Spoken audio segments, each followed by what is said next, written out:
rolling. Welcome to Posse Fest. We are in Rhode Island. Providence, Rhode Island. I am Shalhavit-Simcha. And I am Dana Tarr, DMT for short. I met Dana years ago doing, I guess, like a lot of like creative directing. So his photos are just this mind-blowing pieces of models and like just like everyone's. There's like colors. I just called it Where's Waldo on steroids. It's just everything's beautiful, lighting, interaction. Like the photos are story, and. I love that. I love the Where's Waldo on steroids. That's awesome. And I was asking you like to introduce yourself, like like how come you could like dress up so expressively and colorfully, and you said, well, it's because I don't have a 9 to 5 to work, because I'm pretty much biding my time with just creative work. I'm a photographer. That's how I started my empire of dirt, if you will. It's like been really a wild journey. I started in photography in a community college where I got obsessed, fell into the darkroom really hard, and then tell us more about that time. Yeah, so I was like high school. I did fine in high school when I applied myself.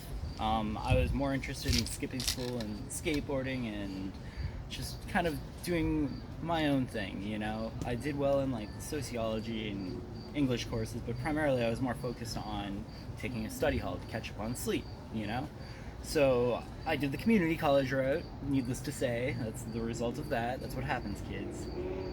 But throughout that, I got a great education. I was working full-time as a construction worker, which I had been doing with my father since I was 12. But come college, I was working 40 hours a week. I was in a 5-class schedule, and I finally, wanted to take a photography course. In high school earlier on, I took like a web design course, which I really, that's how I really got into photography initially. I was using Dreamweaver and Fireworks before Adobe bought them out, and I pretty much had danatarr.com up, which was like a social media site before social media, and in order to execute it, this was before Google Image existed, so you really couldn't just look for an image, you'd have to make them. So I took this class and I got hooked. It was primarily the digital arts that got me, but then just seeing the capabilities you had with a digital camera and what you could do and how you could just create so much more than when you than what you get when you just press the button.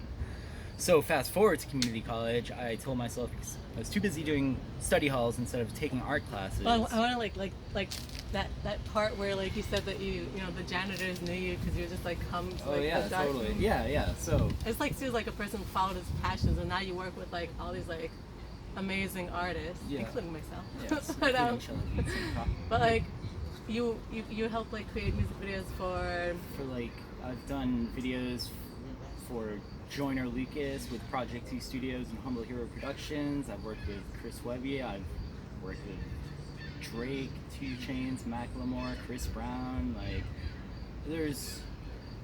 pretty much anybody within the past 10 years of music and hip-hop I've worked or met most in some weird instance or another.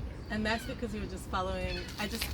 I just love when people kind of like do what they love. Yeah. And like I just love that story of like how. Yeah. So tell us about like those. So all right, yeah. So fast forward to like being in community college. I just need to throw a little background story in there. But I was working 40 hours a week construction work. I'd be in class for like 5 classes a week.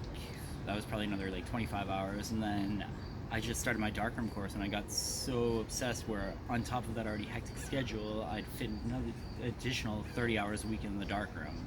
And that just ran through until I was pretty much done with school. As she said, like I'd just show up and the janitors knew my name, they knew what I wanted, they'd see me and they'd just walk over to the darkroom, open up, and I'd leave with them, It was one of those things where it was like, I wasn't looking for a passion, but I definitely found it.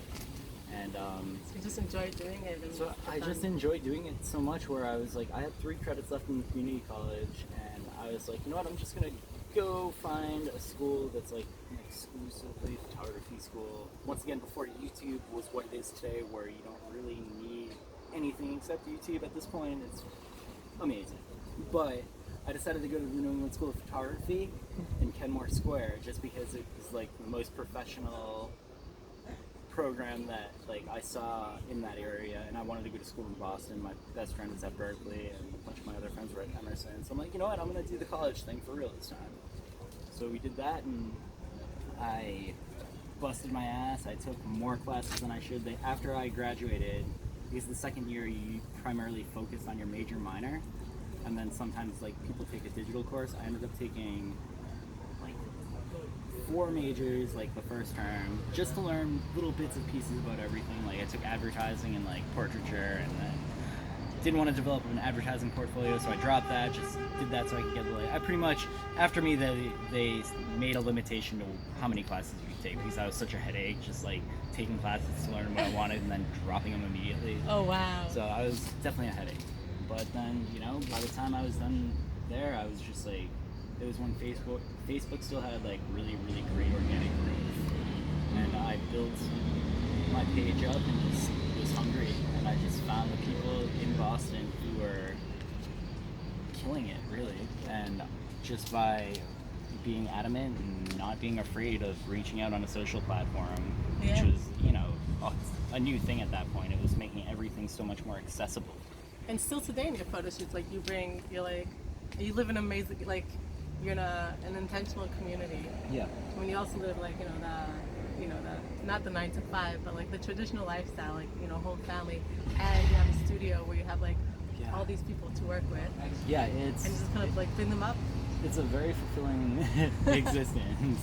But it's, I mean, I don't know, like, it's definitely a tough balance sometimes, but I feel more confident than ever in my work, and my organization has been getting much better. So being able to like schedule everything into work has been really awesome. Like taking the girls with me to like scout locations, or just like having them at the studio. I'm having them over for a sleepover tonight, and it's like we're gonna be up all night making art projects and just like... Oh my god, so you have twins? I've got twin daughters, yeah. Yeah, and they're 8 years old, Bela and Kalia. They are... The world's not gonna be ready for these girls. They are awesome. And they're coming tonight, you'll have a sleepover. Coming tonight, we're gonna have a sleepover, we're gonna make some art, make some smoothies, do whatever, play some games, but like, I've got them like already like, I've got the little point and shoot camera, like one of them's really into like running already, and I'm just trying to like... And you're all pretty tight, you and their mom and like them, and like just we're like all go on vacations together. Yeah, totally.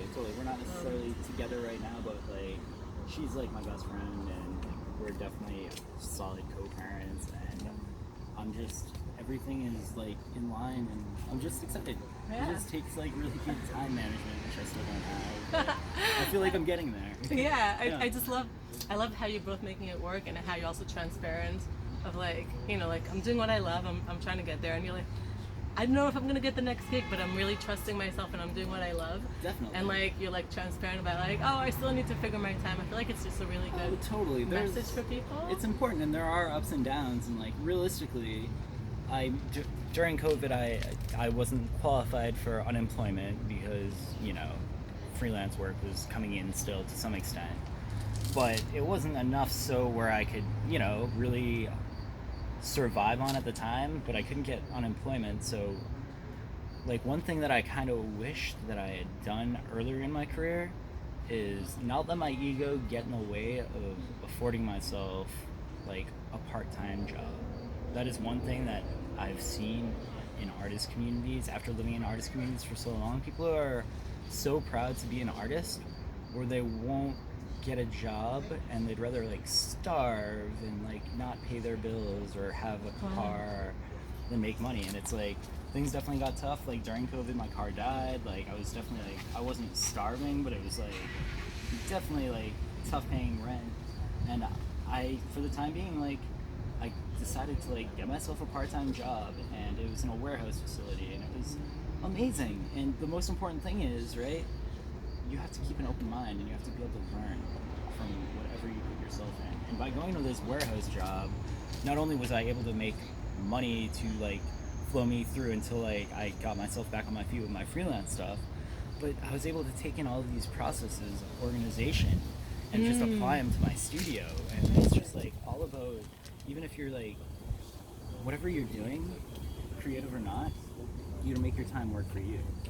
So by getting a part-time job, I now have 8 hours, like, you know, or however long a shift would be, 8 hours in a day, whatever day I worked, or however many days I worked, where I'm free to put on a podcast and learn about things that'll help me progress in the other areas of my life that I need to push forward.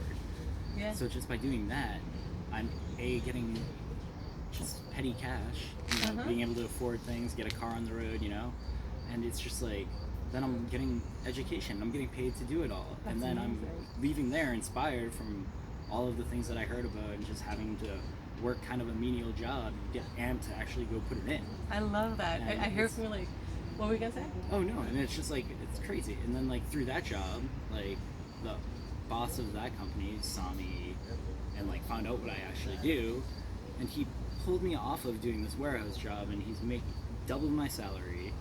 He pretty much gave me a computer, and now he wants me to be his personal social media and content creator.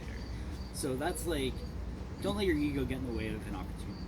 You know, that's like the one thing that I've learned, and it took me a while. It took me to be like 35 to be like, you know what, shit sucks right now. Let's like just make the change, and that change turns out to be infinitely beneficial. And it's just like one of the little things, you know. I'm currently not working that job right now, but like I've got a job with the boss. You know, I'm no longer doing like the mindless job, and I've got like, it's crazy. It's crazy. That is so wild. And that's just like whenever I want, my schedule. That's why I can dress like this. Yes. You make your time work for you, and you can do anything with the right team, with the right heads, and just the right mindset. It's so Thank important. you. Yeah. I really hear from you like being practical in order to keep on being passionate. Like, Totally. it's like And going it together. took me years of being impractical. To like, be like, you know what? No, I'm gonna put my ego down and I'm gonna do it. And within like 2 weeks, I already felt my mind like oh yeah, what have I been doing? It's like, you know, I was still creating the whole time, but it's like when you're just in it and producing your own everything, you know, whether it was your own reads and your own content, it's easy to get lost in. Yeah. Especially, you know, I'm in a creative community filled with artists. There's not too much structure. There's not too much structure in a creative community filled with artists. Like, you have people waking up for their day at like 6 p.m. sometimes. So it's like not necessarily.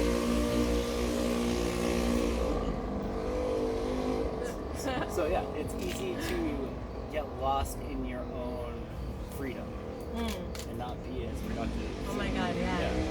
So I feel as though just adding a semblance of structure back into that kind of crazy life has been valuable. Thank you so much for just sharing yourself and your advice. Absolutely, yeah. Yeah, eat your pride. It was beautiful. Thank you guys so much. And if anyone wants to follow Dana Tarr, the links are below, and I will be releasing a little bit of the footage that Dana took from my performance here at Studio Blue. Yeah, Providence, Rhode Island at Studio Blue. Check it out.